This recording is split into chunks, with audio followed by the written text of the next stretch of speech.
This is the Balanced Growth Show with Dr. Travis Perry, helping successful business professionals like you achieve balance in their lives. Welcome to another episode of the Balanced Advisor podcast. I'm your host, Dr. Travis Perry. Today, we are joined by Jason Glisczynski. He has been in the financial services industry since 2004. He became a certified financial planner in 2017.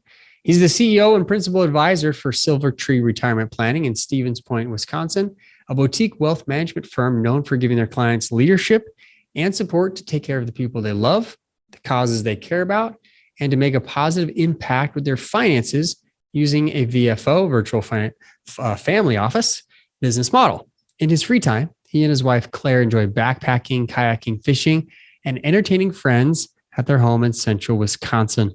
Thanks, Jason, for making time to be on the podcast today. Yeah, absolutely. My pleasure. So we talked in the pre-show a little bit about your business and how you operate. But before we go there, tell us, how'd you get into the industry? How'd you get to where you are with Silvertree? Sure. So I started in 2004. I was actually working in my father's firm. And at that time, for those of you who've been in the industry a long time, you know, in 2004 was really kind of the very early stages of seminar marketing, you know, free steak dinners and free chicken lunches and selling fixed indexed annuities. That was really kind of my introduction, if you will, into the industry. And, you know, as our firm grew and, you know, we brought on more clients and I started learning a lot more, I realized, hey, you know what, we're probably leaving a lot of money on the table by just focusing in this one space. So we started offering managed money, and which opened my eyes to a whole bunch of other stuff. And then, hey, I'm a big guy in education. I love learning. I love education. And so decided to get my CFP and said, oh my gosh, I've been leaving even more stuff on the table. And so, you know, needless to say, as I progressed through my career, I just found that, you know, the transactional type business was not really what I wanted. I wanted to be in more of a relationship business. And so parted ways from my father's firm in 2000, at the end of 2017, launched Silvertree in 2018. And then it's just been, you know, a rocket ship into the stratosphere ever since then. You know, we all have started in different spots and places, but I started in 2002. So I get it. Like that was exactly what's going on. Dinners and index annuities. Right. And it just brought back some mottos that I don't care to repeat right now on air, that is like, man, I can't believe like that's what I thought financial planning was. Right. So I am so, you know, grateful for industry leaders like yourself who create places where other advisors can start with a fresh, you know, perspective on this is financial planning, and know that they don't have to start at some large firm, basically being someone's salesperson before they go off and do it. So wonderful job. I appreciate what you're doing for the industry. Thank you. You know, as we talk, you know, you enjoy hanging out with your wife, doing these wonderful things outdoors and entertaining, you know, friends and family. But you also have a very viable and productive, successful practice. So what is your definition of balance? And it doesn't, you know, it's not necessarily work and then life, you know, everything outside of it, but balance in general. What's your definition? What is your sort of analogy or way to look at it that helps you to keep your balance? Yeah, so it's an interesting question. You hear the old cliche, right? You got to have a good work-life balance. And really where this has come from was a term that we use here in the office quite a bit, which is called a work optional lifestyle. And we really wanted to focus on getting our clients to that point where they had what we call work optional, meaning, hey, if you want to continue to work, go ahead. If you're having fun doing what you're doing, great. But you're doing it because you have the option, not because you have to. And then I started to realize that, well, shoot, that doesn't necessarily have to apply to only retirement. Like there should be some opportunities for you to have some work optional days throughout the course of the year. So that was one of the first things that we did to try to create balance in our office. So we have, of course, 9 paid holidays for all of our staff, but then we have another, I think it's it's probably 13 or maybe even 14 what we call work optional days, where it's we shut the phones off, we lock the door. If you want to come to work that day in flip-flops and a t-shirt, come on in and do it, but you have the option. And it's interesting. I would say maybe a few hours total out of the year, people actually work on those work optional days.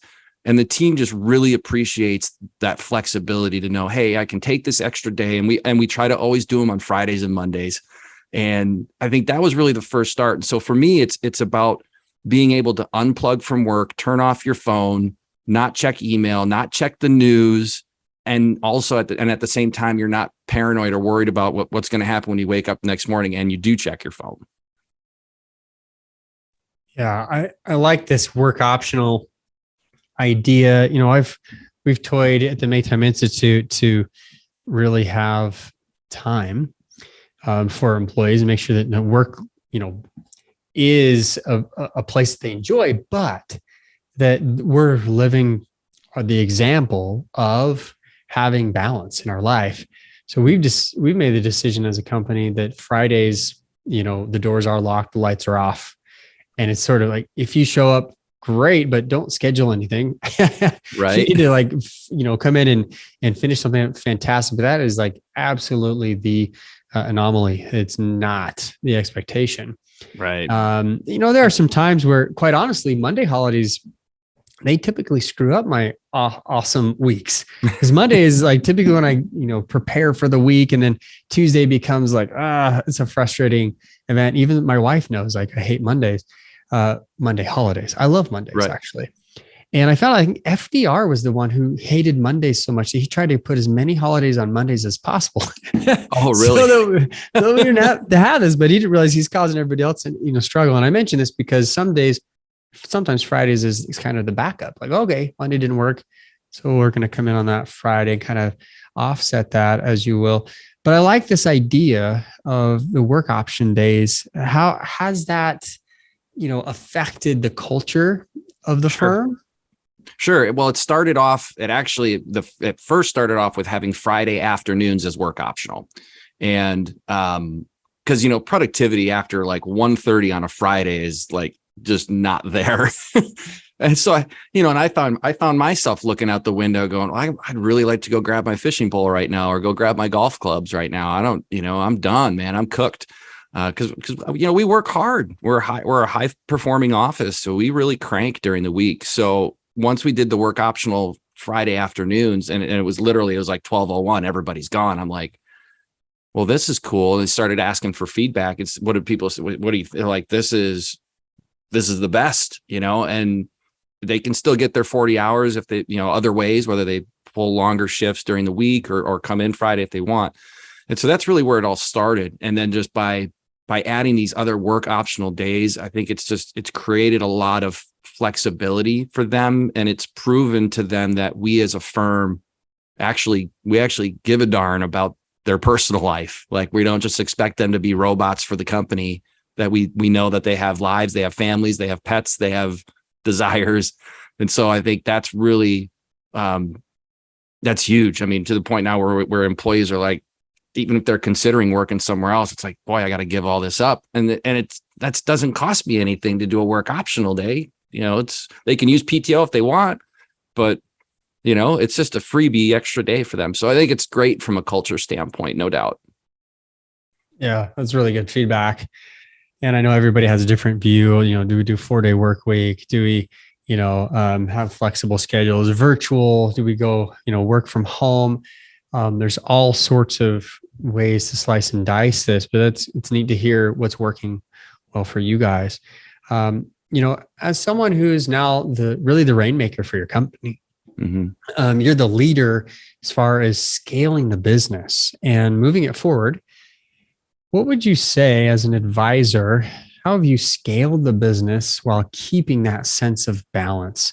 What is it that's really been able to help you to grow while being able to keep, this work option lifestyle? Yeah. So a couple of the big things that made the biggest difference were, number one, making sure I'm surrounding myself with highly skilled people. and you got to pay for them. Like, you can't skimp on staff and on help. Bringing on an additional advisor, the way that our business is scaling now, we're essentially, I'm moving up market. So, I'm only taking on clients with $1 million or more. And by this time next year, that number will be either close to 3 or even possibly 5 million. And then what that does is I'm able to shift, clients down who don't fit my minimum. I'm still able to take them on in the firm, and I can have these younger advisors. I can feed them and give them more at bats. And we've created an environment where they can lean on somebody like myself, who has almost 20 years of experience and has the credentials and all that. They can lean on me, to position themselves as a highly experienced, working at a highly experienced firm, but still boutique. So we don't have this national footprint where the client feels like they're going to get lost in the shuffle with 10,000 other clients. So repositioning who's servicing the clients, moving up market, targeting the higher net worth space, so that you're working with fewer clients, and really being able to bring that expertise to those higher net worth folks. But then you're also not leaving people behind who maybe don't fit that high net worth profile, and you can give them to additional advisors who can work with those clients and serve them extremely well. So kind of all that mixed together was really the big piece of it. I love it. Yeah. Lots of factors here, right? Repositioning, working with fewer clients. But like how you mentioned, highly skilled advisors, you're not scrimping on, who you're hiring. Hiring is a big issue right now. We're even doing a webinar on this with a partner of mine who, business partner who understands the hiring situation. And we've done some training on it. I mean, in the past where, I think advisors, it's like you hire after, 10 months after needing someone. Right. It's like the afterthought instead of having a strategic plan for this. What has helped you to really find, attract, and hire, really important, and skilled advisors and staff? Well, I don't think anybody's going to like this answer, but it's the truth. It really just came down to putting ads out in Indeed or putting ads out on LinkedIn. It's going to be a tough row to hoe, so to speak. So we considered. I actually was literally like a couple days away from hiring a recruiter to do the work, because I'm a big outsource guy. Like, do what you're great at and outsource the rest. But what I started doing is I started asking around to other professionals or other people to say, hey, who do you know that would fit this personality type, that would excel in this type of a role? And so every single staff member that I have now today, with the exception of one, was found that way, that they were actually introduced to us by someone who said, you know what? And they would actually go talk to this person and say, hey, you may not be looking for a job, but you should reach out to Silvertree and see if they have a position for you. So, it's not easy though. You're absolutely right. But that's how we've done it. And we'll continue to do it that way. Wonderful. Thanks for sharing. I know there are a lot of contributing factors, right? And what works for you well, and you want to keep using that system. So we've talked a little bit about what you've done to try to scale and keep that balance, which is awesome. I love the work culture that you have, and I'm sure that attracts advisors to come work with you as well. But personally, where is your biggest struggle with trying to keep your balance while you're scaling, right? You're growing this company or being the leader of this. What is the 1, 2, 3 biggest issues that you have where, hey, you haven't figured it out just yet? Well, if my wife's listening to this, she's going to be nodding her head as I say it. But it's literally my worst enemy is my cell phone, because it's just, you're constantly connected. And it's just like, I have this bad habit of, checking my phone, and, she'll look at me and kind of give me that look. And I'm like, yep, I know, it's going in airplane mode. Here we go. So I think, just the constant connection is really draining, man. Like it can just tear you up. And then especially if you let it invade your personal time. I mean, I already put in long enough hours as it is, especially in the winter, because up here in Wisconsin, there's not much to do for 6 months out of the year. So winter months, man, I crank. I'm working 12, 15-hour days, but come summertime, like I want to be down to 25, 30 hours a week. And you just can't, you have to have that discipline to shut the device off and recognize that that's your personal time. And you can't be, if you work too much, you actually become less effective. And so, and I've read multiple books on the topic as well. And there's tools we can use to manage things like email and so forth. But that's, I think, the biggest one is the time and the connection. And the second one, which we talked about just before we came live here, was email. It's this constant barrage of information coming into the inbox, and some of it's important, but none of it is a bonfire that needs to be immediately put out, right? So and there's tools you can use, like SaneBox is one of the programs you can use to manage email and control how you receive it. But for us in the office, what we did is we just now have dedicated times where we shut our email off and we focus on getting our tasks done. Because if you're constantly looking at the inbox, it just drains productivity an unbelievable amount. And since we've done that, just that one little tweak, like, okay, everybody, for 1 hour, everybody shuts their email off, we saw productivity jump up dramatically. Yeah, great point. There are a lot of tools out there that can help, especially, automation tools. Like automation can be really good, but it's kind of like, I was sitting in accounting class back in 2001. And I remember the teacher like, okay, class, we're going to look at credits and we're going to look at debits and da. And I just was like, do we not have programs for this? Like, do I actually really need to learn this? And the response was, well, yeah, because if you don't ever learn the basics and you just have a program running it for you, do you really get the concept? And so it's interesting, like there are a ton of various, different helps for email, but yet it still remains the number one issue. Cell phones, social media, text messaging, email on your phone, social media, like these are the top 2 or 3 that I hear every single day from advisors that are wasting their time, taking them away. So I think there's something, at the underlying, besides like programs out there to help you, kind of like filters for the internet. Like, yeah, but like things are going to happen. I wonder if you put those together, social media, cell phones, email, what is it that we struggle with as humans that we constantly want to know? Like, is it fear of missing out? Is it the dopamine rush that hits every time? Like, oh, we're important. Is it something that, maybe we're not bringing up? What do you think it is? Because I've got some opinions on this, Jason. But what do you think it is for your employees, or even for you? As you mentioned, the phone, I have to consciously put it on this mode and do these things. What is it for you, do you think? Yeah, I mean, I definitely think there's a lot of validity there to the dopamine hit, as we call it. I mean, we actually intentionally do things in the office to give our team members hits of dopamine throughout the course of the day and throughout the course of their work week, because it's brain science, right? So we actually are trying to use that instead of it being a problem. We're saying, well, let's replace the dopamine that you get from checking Facebook with something else within the office. So we have like little checklists of just the very act of checking off a box in subconsciously gives you a small hit of dopamine, or crossing something off a list that's complete. Just those little things actually can make a lot of difference.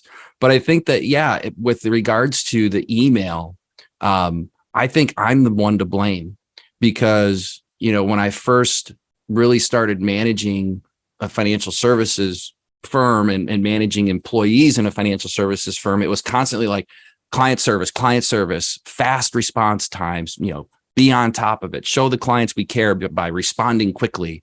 And I actually created that unneeded urgency in regards to email. So it was at one point in my career, I remember my wife was so mad at me because I was on my phone. It was April 14th.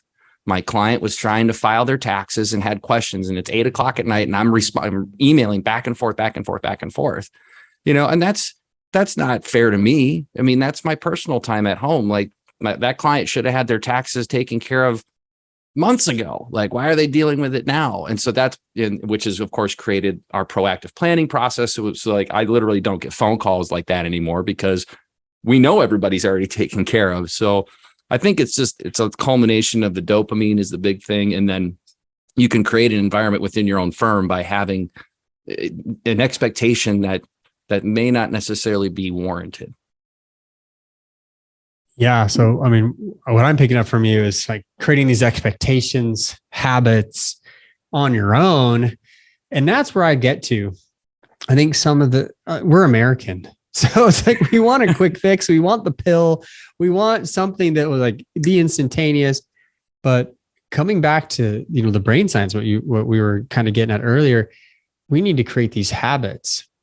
Because a lot of times, like the dopamine rush, when used inappropriately, right, it can be a very habitual and empty feeling. It can be an addiction. And this is where addictions come into play, where, a lot of addictions lead you to want more and more and more of something. And it also leaves you more and more empty. And that's the paradox. You think if you have more, it'll make you filled up. Right. I think you mentioned this with work. Work can be one of those. Work can be a dopamine rush where I feel important. I have purpose in place. I'm getting new clients, or clients really depend on me, or help them to put in place something for their future. And so now you feel good about it. That's the dopamine rush. That is the emotions that come from it. Yet, do we have that same in life outside of work? You enjoy backpacking. Do you get a kick out of catching a fish? Do you love, hanging out with your wife and family? Like, what is it that really lights you up outside? So I have to admit, I'm an avid mountain biker. I'm not the best. I just love it. I've done it for 30 years. And I've got a bike waiting for me at home. Like, I can't wait to get off this podcast. Jason, I love you. You're a great guy, but I can't wait to go home. Because like it's there waiting for me. It just got delivered. My wife let me know, hey, it's got delivered today, because that's a place where I can go. That's like that's my solace. My wife and I were out mountain biking yesterday. We love doing these things even together. And I've found that advisors, if they don't have something outside of work, then what do they have to go home to? What is it that really lights them up outside? So I appreciate you mentioning this, man. I appreciate you being real. You mentioned putting your phone in airplane mode. You mentioned some tips there with SaneBox and other things. One thing, actually, if you don't mind, I just want to jump in here because there's something else that I wanted to mention was that because you really hit on this point strongly when you talked about the dopamine hit, and the more you have, the more empty you feel. And that also happened to me with my business, where I said, well, if I can just get to this AUM number, if I could just close this much business, if I could just onboard this many clients, then I'll be happy. And the reality is that you hit that number and then you go, well, shoot, now I just want more. And so it can be this endless cycle. And so at some point you have to be able to set a goal and then reward yourself for that goal. And part of the reward has to be, I get to unplug. So like in my calendar, it'll say OOTO, which is shorthand for out of the office - no cell reception. So we grab the backpacks and we go somewhere, and you can't call me, even if the building's on fire. So you'll have to send a forest ranger to come find me. So I think I just wanted to hit on that, because sometimes we as advisors we're constantly talking about talking to clients about goals. And so, but when our clients hit the goal, they're like, cool, I'm done. And then when we hit a goal, we're like, shoot, I need another goal. And it's just this endless cycle. So I just wanted to hit on that point, because I think it was a big mind shift for me to really start to draw that line, so to speak. I love this. I'm glad you cut me off on it, because the reality is that's why I got the bike. That was a goal of mine for if we hit our quarterly goals. I was getting the new bike, and I've been waiting for a while. That is how I'm going to celebrate. Right. But also, what other thing that I decided to do is, and I made this publicly known on my LinkedIn profile, that I'm going to take also an hour less at work Tuesday through Thursday. So I'm down to only work until 3:00 every day. And what's interesting about that, I can spend more time hanging out with my family, going mountain biking, going, and doing, things with my guitar, my music abilities, like things that I've been putting off, working on family history, that kind of stuff that like really lights me up. I can make a clean break from work and tell myself I've earned this. Right. Eventually maybe I'll get down to the 4-hour work week. Right now I'm at a 4-day and I'm cool with that because I enjoy what I do. But, I think you're exactly right. If we're not careful, goals in and of themselves can be the addictive cycle, which, great, you accomplish something. But if it's check off the box like a task and move on, there's no celebration. There's no, like you do, OTO and get out. Right. What are we doing it for? Are we addicted to the achievement, or are we using goals to help us become a better person?